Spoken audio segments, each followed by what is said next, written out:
میرے بھائیوں، ہماری زندگیوں میں وقت کی کتنی اہمیت ہے، آج انشاءاللہ اس موضوع پر آپ سے گفتگو ہوگی۔ اللہ تبارک و تعالی ارشاد فرماتے ہیں کہ تمہارے لیے اللہ نے سورج اور چاند کو مسخر کر دیا، یہ لگاتار اپنے مدار میں چلتے ہیں، اور تمہارے لیے رات کو اور دن کو مسخر کر دیا، اور وَآتَاكُم مِّن كُلِّ مَا سَأَلْتُمُوهُ، جو تم اس سے مانگتے ہو وہ تمہیں دے دیتا ہے۔ اس نے تمہیں وہ سب کچھ دے رکھا ہے جو تم مانگتے ہو۔ وَإِن تَعُدُّوا نِعْمَةَ اللَّهِ لَا تُحْصُوهَا، اگر تم اللہ کی نعمتوں کو شمار کرنے لگ جاؤ تو انہیں شمار نہیں کر سکتے۔ ان الانسان لظلوم کفار، بے شک انسان یقیناً بڑا ہی ظالم اور ناشکرہ، ناقدرہ ہے، ناشکرہ۔ میرے بھائیوں، اللہ تبارک و تعالی نے دن اور رات کے ذریعے یہ وقت ہمیں دیا ہے۔ دن آتی ہے، دن چلا جاتا ہے، رات آ جاتی ہے، اور رات چلی جاتی ہے تو دن آ جاتا ہے۔ اللہ تبارک و تعالیٰ نے ہمیں یہ وقت دیا ہے، زندگی دی ہے، تو ہمیں اس کی قدر کرنی چاہیے۔ اس وقت کو ہمیں ضائع نہیں کرنا چاہیے، اس کو ہمیں اچھے کاموں میں، اللہ کی فرما برداری میں لگانا چاہیے۔ اس کی اتنی اہمیت ہے کہ اللہ نے مختلف اوقات کی قسم کھا کر اپنی بات کی ہے، یعنی واللیل، رات کی قسم، رات کے وقت کی قسم، والنہار، دن کے وقت کی قسم، اسی طرح سورج کی قسم، فجر کی قسم یعنی صبح کے وقت کی قسم، والفجر، والعصر، عصر کے وقت کی قسم یا زمانے کی قسم۔ تو یہ اللہ تبارک و تعالی نے قسمیں کھا کھا کر وقت کی اپنی جو بات کی ہے اہمیت والی، تو وقت کی قسم کھا کر، اور سورہ عصر میں تو اللہ تبارک و تعالی نے یہ بتا دیا کہ والعصر ان الانسان لفی خسر، کہ زمانے کی قسم، عصر کے وقت کی قسم، کہ انسان خسارے میں ہے۔ اور خسارے سے کون بچ سکتے ہیں؟ الا الذین آمنوا، وہ لوگ اس خسارے سے بچ سکتے ہیں جو صحیح طور پر ایمان لائیں، وعملوا الصالحات، پھر ساتھ ہی نیک عمل بھی کریں، وتواصوا بالحق، اور دعوت حق دیں، یعنی حق کی وصیت کریں، لوگوں کو حق بات بتائیں، وتواصوا بالصبر، اور صبر کی نصیحت۔ یعنی یہ جو چار کام کر لیں وہ خسارے سے بچ سکتے ہیں۔ تو میرے بھائیو، اللہ نے یہ وقت دیا ہے، ہمیں یہ زندگی دی ہے، تو ہمیں ان چار کاموں میں اپنے آپ کو لگانا چاہیے تاکہ ہم خسارے سے بچ جائیں۔ اللہ تبارک و تعالی نے مختلف موقعوں پر جو وقت کی اہمیت بتائی ہے، اور نبی صلی اللہ علیہ وسلم نے بھی خاص طور پر یہ ذکر کیا ہے کہ نعمتانی، دو نعمتیں ایسی ہیں، مغبون فیہما کثیر من الناس، بہت سے لوگ ان دونوں نعمتوں کی ناقدری کرتے ہیں۔ فرمایا الصحت والفراغ، ایک صحت کہ انسان کو اللہ نے صحت دی ہوئی ہے، جو چاہتا ہے کر لیتا ہے، بھاگتا ہے، دوڑتا ہے، آتا ہے، جاتا ہے، اپنے کام کرتا ہے، تو اللہ نے صحت دی ہوئی ہے، والفراغ، اور فراغت دی ہے، وقت دیا ہے۔ تو یہ دو نعمتیں ہیں، لوگ ان کی ناقدری بہت کرتے ہیں۔ یاد رکھیں، یہ اللہ سے منہ موڑنے کی یہ نشانی ہے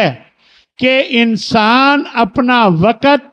ان چیزوں میں لگائے، ان کاموں میں لگائے جس کا کوئی فائدہ نہیں،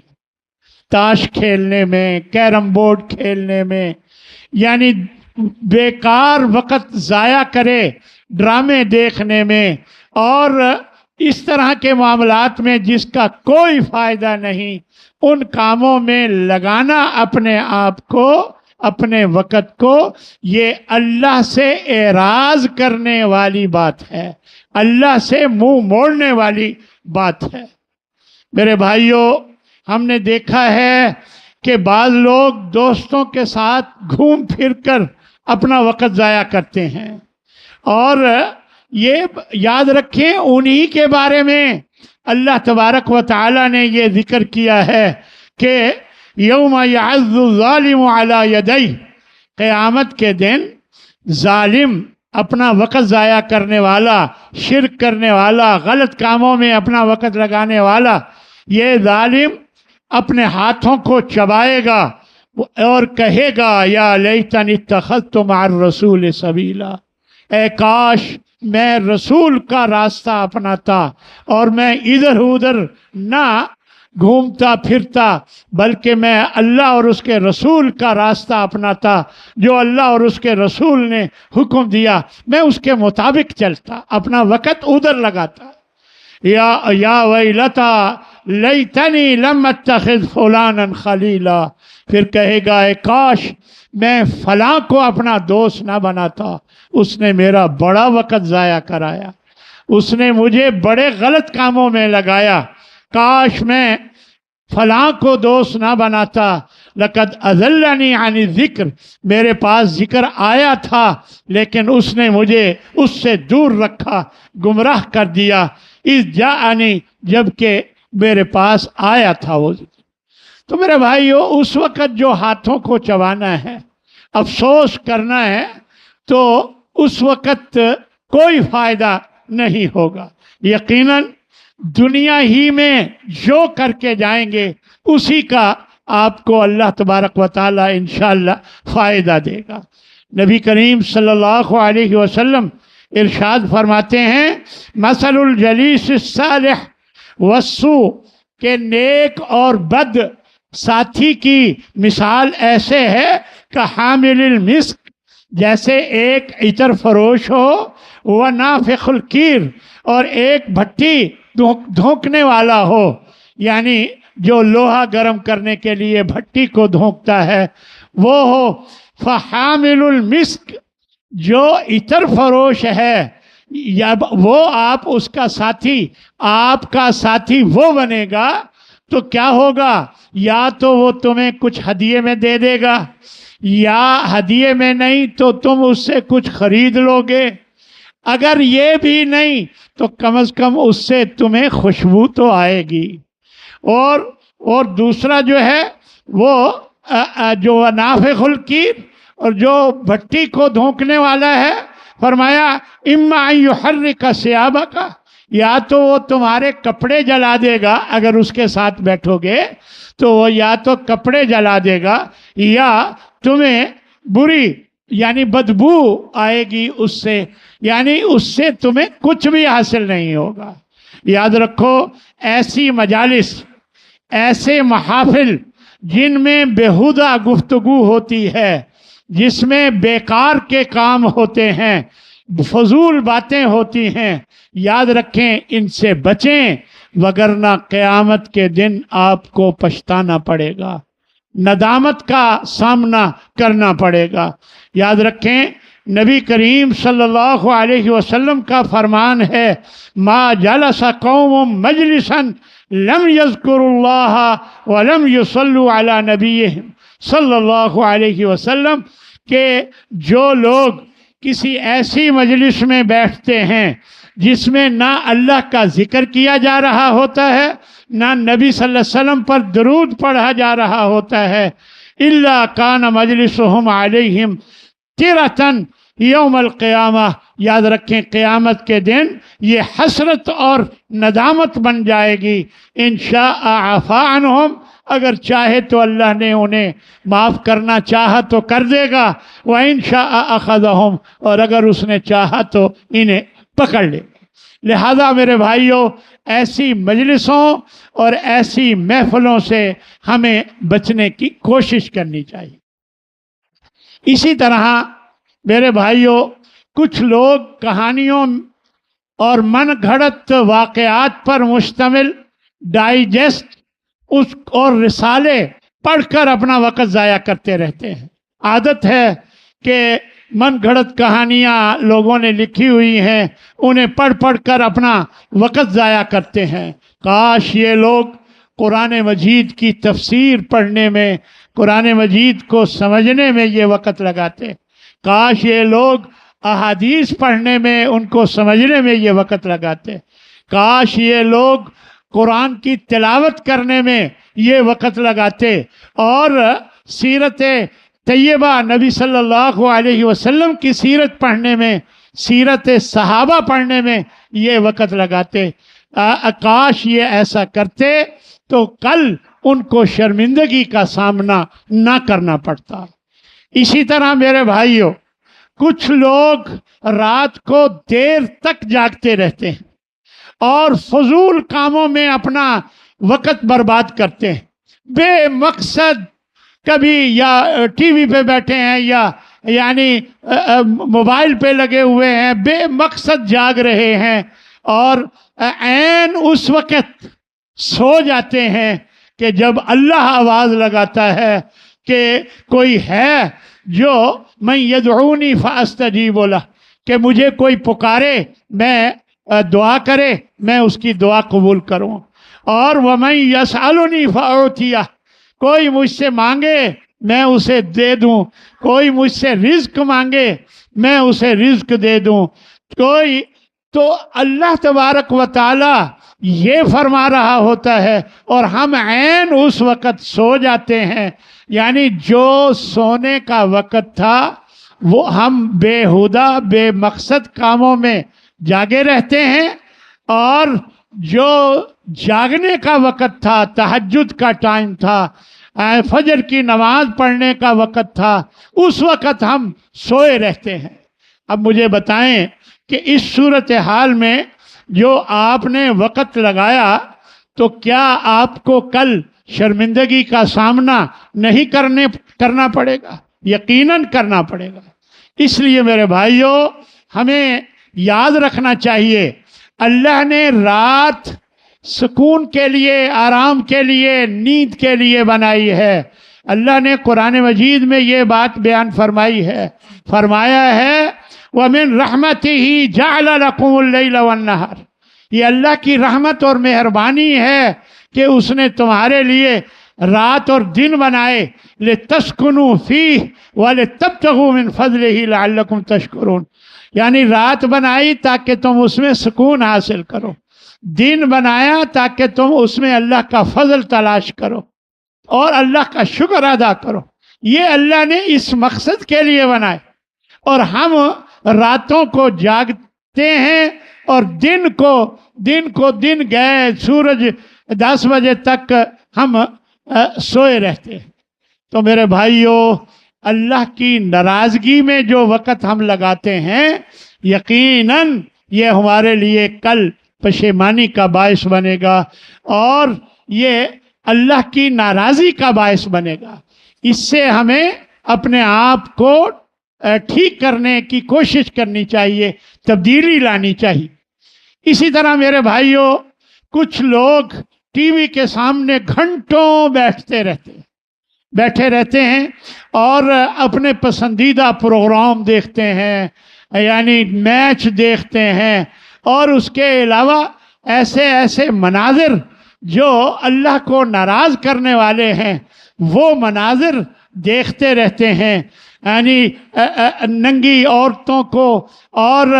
اللہ کو ناراض کرنے والے لوگ ناچ رہے ہوتے ہیں ان کو، اور اس کے علاوہ بیہودہ وقت ضائع کرتے رہتے ہیں، اور اس طرح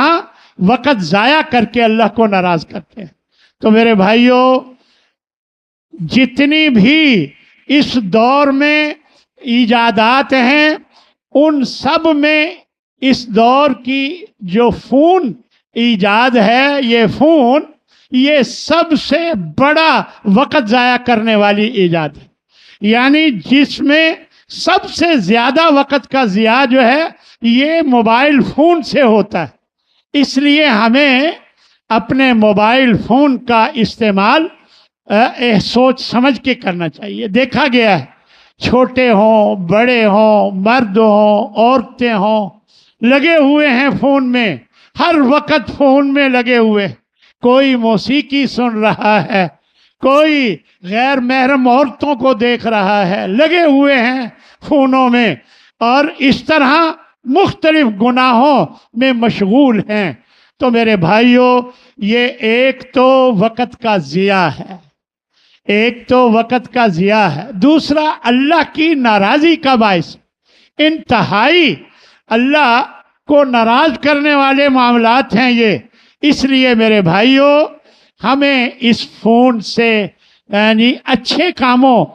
کا فائدہ حاصل کرنا چاہیے، نہ کہ بیہودہ کاموں میں پوسٹ دیکھ رہے ہیں کہ کیا آئی ہے اور کیا لائک کر رہے ہیں، تبصرہ کر رہے ہیں، تبصروں پر تبصرہ کیا جا رہا ہے، اور یہ اس طرح ہم یعنی اللہ کو ناراض کرتے ہیں اور مختلف کاموں میں بیہودہ کاموں میں لگ کر گھنٹوں اپنا وقت ضائع کرتے ہیں۔ تو میرے بھائیوں، ہمیں ان کاموں سے اس معاملے میں احتیاط کی ضرورت ہے۔ اسی طرح میرے بھائیوں، اس کے علاوہ کچھ لوگ فری پیکج لے کر گھنٹوں بے مقصد باتیں کرتے رہتے ہیں، فضول گفتگو، اور اسی طرح میسیجز کا تبادلوں میں لگے رہتے ہیں، اور اپنے موبائل کے ذریعے کبھی موسیقی سنتے ہیں، کبھی ویڈیو کلپس دیکھتے ہیں، بس ایسا مگن ہوتے ہیں کہ نہ انہیں کسی کا خیال ہوتا ہے نہ اللہ کا خیال ہوتا ہے، ایسے مگن ہوتے ہیں کہ اپنے آپ کا بھی کوئی خیال نہیں ہوتا کہ میں کہاں ہوں، کیسے بیٹھا ہوں، کس حالت میں ہوں، کوئی پتہ نہیں ہوتا۔ تو میرے بھائیوں، یہ بڑی ہی خطرناک بات ہے۔ اگر موبائل کا استعمال صحیح کیا جائے، یعنی نفع بخش علم حاصل کرنے کے لیے اس کا استعمال کیا جائے، مختلف علماء کے لیکچر سنے جائیں، خطبے سنے جائیں اور درس سنا جائے، اور اس کے علاوہ فتاوی جات کو دیکھا جائے، اور اس کے علاوہ دینی تعلیمات کے لیے اگر اس کا استعمال کیا جائے، تو سوشل میڈیا پر بہت غلط نظریات لوگوں نے پھیلائے ہوئے ہیں، ان کا رد کیا جائے۔ تو اگر ان کاموں میں اس موبائل کو لگایا جائے تو یقیناً آپ کے لیے بہت ہی یہ غنیمت کی بات ہے۔ یاد رکھیں، اللہ تبارک و تعالی نے یہ فرما دیا ہے، افحسبتم انما خلقناکم عبثا، کیا تم نے سمجھ لیا ہے، کیا تم نے یہ سمجھ لیا ہے کہ ہم نے تمہیں بیکار پیدا کیا ہے، وَأَنَّكُمْ إِلَيْنَا لَا تُرْجَعُونَ، کیا اور تم ہماری طرف لوٹائے نہیں جاؤ گے، یعنی تم بیکار پیدا کیے گئے ہو۔ تو میرے بھائیوں، میں اس بات کو ابھی یہاں روک کر اگلے جمعے تک انشاءاللہ اس کو مکمل کروں گا۔ اللہ سے دعا کرتا ہوں اللہ تبارک و تعالی ہمیں اپنا وقت صحیح جگہ پر لگانے کی توفیق دے، اور اللہ کی توفیق کے بغیر نہیں ہو سکتا، اور جب تک ہم اللہ سے توفیق نہ مانگیں تو اللہ ایسے زبردستی بھی توفیق نہیں دیتا۔ ہمیں اللہ سے توفیق مانگنی چاہیے اور اللہ سے دعا کرنی چاہیے کہ اللہ ہمیں اس بات کی توفیق عطا فرما۔ وآخر دعوانا ان الحمد للہ رب العالمین۔